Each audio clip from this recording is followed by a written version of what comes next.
നമസ്കാരം, ഞാൻ സുധീഷ്. ഒരു സിനിമ കാണുന്ന പോലെയാണ് എല്ലാവർക്കും. കാരണം സിനിമയുടെ പിറകിലുള്ള കഠിനപ്രയത്നം ആർക്കും അറിയില്ല. അതുപോലെയാണ് പെരുങ്കളിയാട്ടം.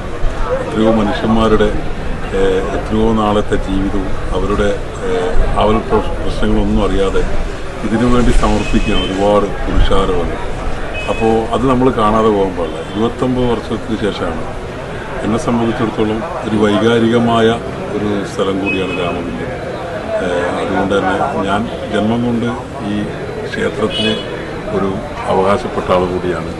അപ്പോൾ ഇവിടുത്തെ ഒരു പെരുങ്കളിയാട്ടം എന്ന് പറയുന്നത് ഇനിയും 25 വർഷത്തിന് ശേഷം മാത്രമേ ഉണ്ടാവും. അതുകൊണ്ട് ഈ പെരുങ്കളിയാട്ടം ഹൃദയത്തോട് ചേർക്കേണ്ടത് നമ്മുടെ ഓരോ ആൾക്കാരും ഉത്തരവാദിത്തമാണ്. ഈ പെരുങ്കളിയാട്ടത്തിൻ്റെ കൂടെ ഞാനും സഞ്ചരിക്കാൻ തുടങ്ങി. നിങ്ങളും ഈ പെരുങ്കളിയാട്ടത്തിൻ്റെ ഭാഗമാകണം. ഈ പെരുങ്കളിയാട്ടത്തിന് പ്രത്യേകിച്ച് ഇത് നടത്തുന്ന ഓരോ മനുഷ്യന്മാർക്കും എൻ്റെ ഹൃദയം നിറഞ്ഞ ആശംസകൾ.